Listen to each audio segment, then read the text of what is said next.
Let me ask you something. When was the last time you actually sat down and added up every single subscription you're paying for right now? Not just the ones you use every day, I mean all of them. The streaming services, the music apps, the cloud storage, the fitness tracker, the meal kit that showed up 3 weeks in a row before you remembered to skip it, the productivity software you swore you needed, the gaming service your kid signed up for using your credit card. Go ahead, pull up your bank statement. I'll wait.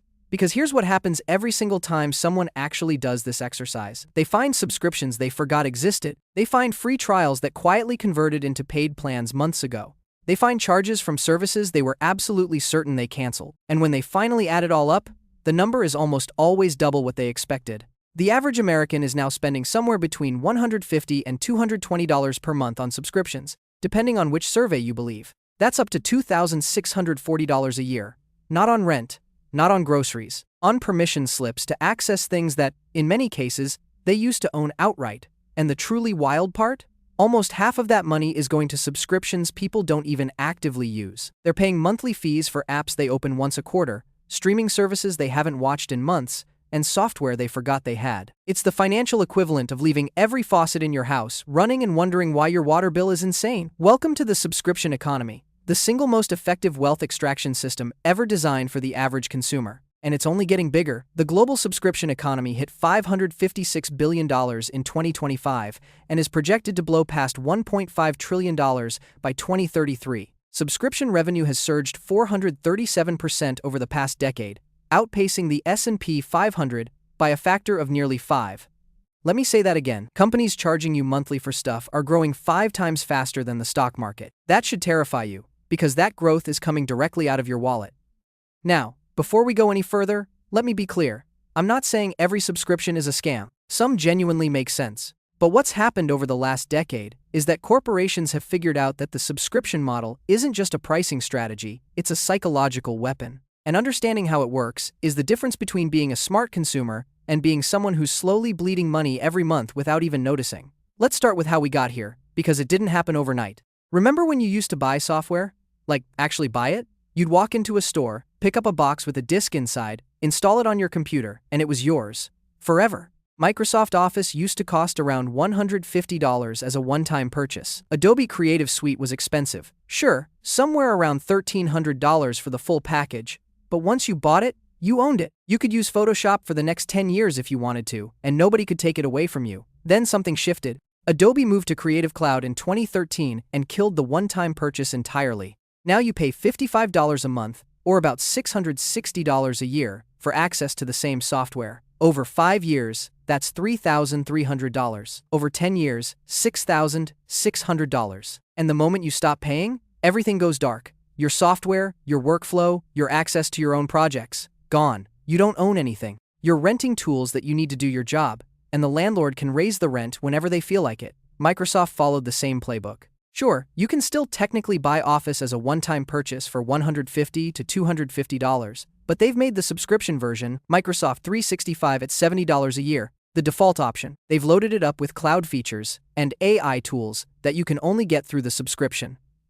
The message is clear: pay us forever or get left behind. And this model has infected everything. Your phone apps, your cloud storage, your note-taking tools, your password managers, your photo editors, your fitness trackers, your meditation apps. Things that used to be free or cost $5 once now want $5, $10, $15 a month. Individually, each one seems small, but that's exactly the point. The subscription economy doesn't pick your pocket all at once. It picks it $1 at a time, from 12 different directions every single month, forever. But nowhere is subscription creep more obvious and more infuriating than in streaming. Remember when Netflix launched its streaming service? It was $7.99 a month. One price, all the content, no ads. It was the greatest entertainment deal in history. You could cancel cable, save $100 a month, and still have more to watch than you could ever get through in a lifetime. It felt like stealing. Well, corporations have a word for when consumers get too good of a deal. They call it a problem. And boy, have they spent the last decade fixing it. With surgical precision, Netflix's standard ad-free plan now costs $17.99 a month. That's a 125% increase from the original price. But here's the real kicker. Netflix isn't the only streaming service anymore. To get a comparable library to what Netflix alone offered 10 years ago, you now need Netflix, Disney+, Max, Hulu, Amazon Prime Video, Peacock, Paramount+, and probably Apple TV+, just to fill in the gaps. Add them all up at their ad-free tiers, and you're looking at $100 to $130 a month. You know what cable used to cost? About $100 a month. We literally dismantled the cable bundle, declared victory, and then rebuilt the exact same thing, except now it's spread across 8 different apps, with 8 different interfaces, and 8 different passwords, and somehow it costs more than what we were trying to escape in the first place. Congratulations, we played ourselves, and they keep raising prices. In 2023, streaming prices rose an average of 23% across the board. KPMG literally coined the term streamflation because the increases were so far above regular inflation. Disney Plus went from $7.99 at launch in 2019 to $11.99 for the ad-supported version and $18.99 for premium in 2025. That's a 137% increase in 6 years. Spotify went from $9.99 to $11.99. Apple TV Plus jumped from $4.99 to $12.99. Every single major streaming platform has hiked prices since 2019, and some have increased their costs by over 170%. But here's what really makes the subscription model so devastatingly effective. It's not just the price increases. It's the psychology behind how they get you to keep paying even when you're getting less value. First, there's the anchoring effect. When Netflix was $7.99, that became your mental baseline for what streaming should cost. So when they raise it to $9.99, your brain doesn't think I'm now paying $24 more per year. It thinks, it's only $2 more. And when it goes to $12.99, same thing, just $3 more. Each individual increase feels trivial, but over time, those trivial increases have more than doubled the price. They're boiling the frog, and the frog keeps saying it's only a couple more degrees. Then there's loss aversion. Canceling a subscription feels like losing something. Even if you haven't opened Hulu in 3 months, the thought of canceling triggers this little voice in your head that says, but what if I want to watch something next week? You're not paying for what you use, you're paying for the option to use it. And that option feels more valuable than it actually is, because humans are hardwired to hate losing things more than they enjoy gaining them. Next is the friction trap. Signing up for a subscription takes about 30 seconds. Canceling one? That's a whole different experience. Some services make you call a phone number. Others bury the cancel button under 7 layers of menus. Some hit you with guilt screens. Are you sure? You'll lose access to 47 playlists and 3 years of watch history. The FTC actually investigated this and found that a majority of subscription apps and websites use dark patterns, manipulative design tricks specifically engineered to prevent you from canceling. Amazon got hit with a $2.5 billion settlement in 2025 for using dark patterns to trap people in Prime subscriptions. $2.5 billion. That's how much money was at stake in keeping you from clicking unsubscribe. The FTC tried to fix this with a click-to-cancel rule that would have required companies to make cancellation as easy as sign-up. Sounds reasonable, right? The court struck it down, so companies can still make it a nightmare to leave, while making it effortless to join. The house always wins, and in this casino, the chips are your credit card details. And just when you thought subscriptions couldn't get more absurd, they started spreading to things that have no business being subscription-based. BMW tried to charge customers a monthly fee for heated seats. In a car they already bought. The hardware was already installed, the wiring was already connected. The seats were physically capable of warming up the moment the car left the factory. But BMW wanted $18 a month, or $415 for unlimited access, to flip a software switch and activate a feature you already paid for when you bought the car. The backlash was so intense that BMW retreated on heated seats, specifically. But they haven't abandoned the model. They're now offering subscriptions for adaptive headlights, parking assist features, and in January 2026, news leaked that they plan to charge $1,200 a year to unlock additional horsepower in their electric vehicles, power that the motor is already capable of producing.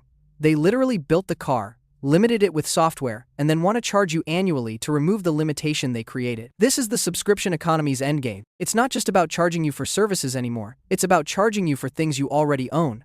Your car wants a monthly payment. Your printer wants a subscription for ink. Your smart home devices want fees to access their full features. Your refrigerator, your doorbell, your thermostat. John Deere has farmers paying subscription fees to access diagnostic software on tractors they spent $500,000 to buy. Peloton turned a $2,000 exercise bike into a $44 a month content delivery platform.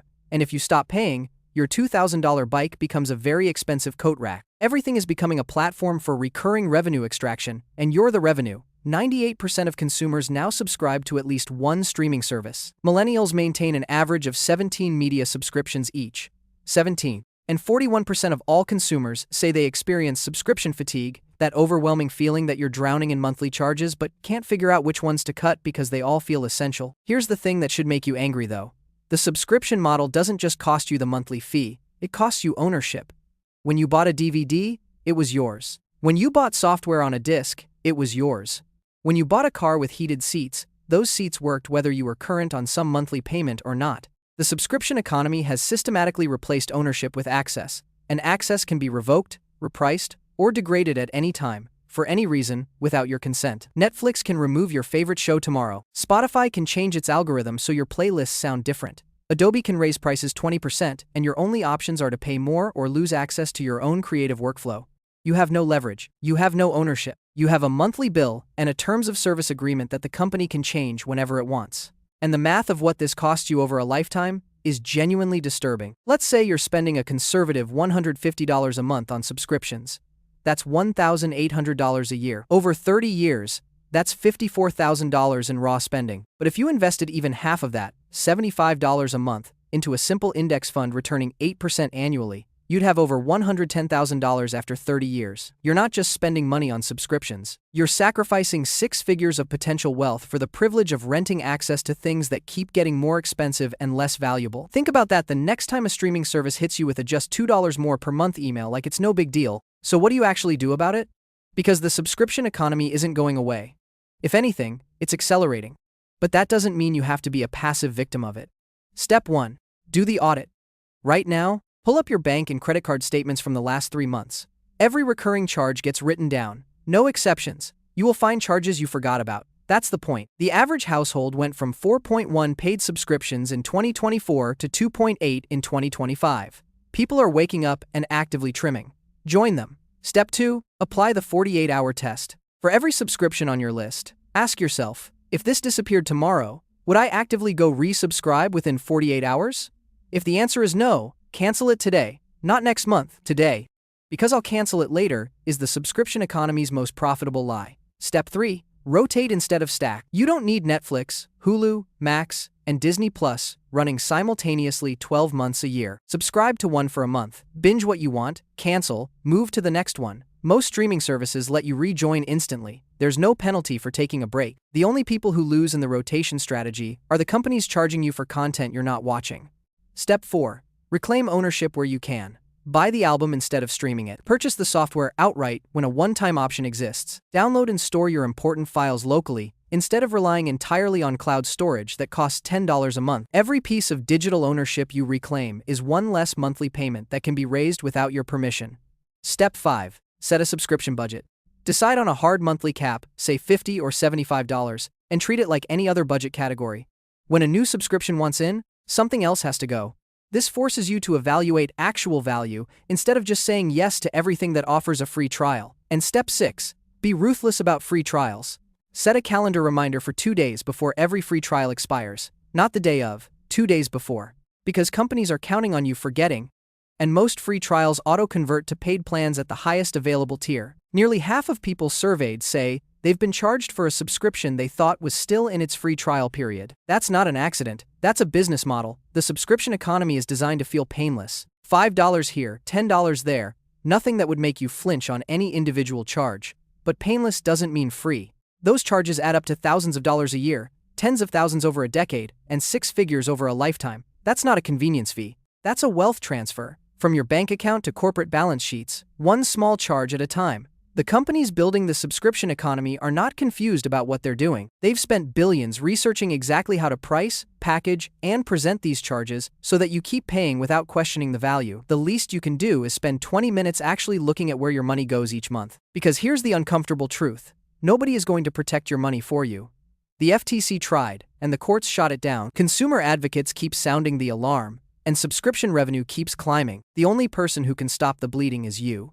And it starts with one simple act: opening your bank statement and actually reading it. You might be surprised how much freedom costs when you're renting it by the month. And if this video saved you even one unnecessary subscription, do me a favor and hit that subscribe button. Yeah, I see the irony. But at least this one's free.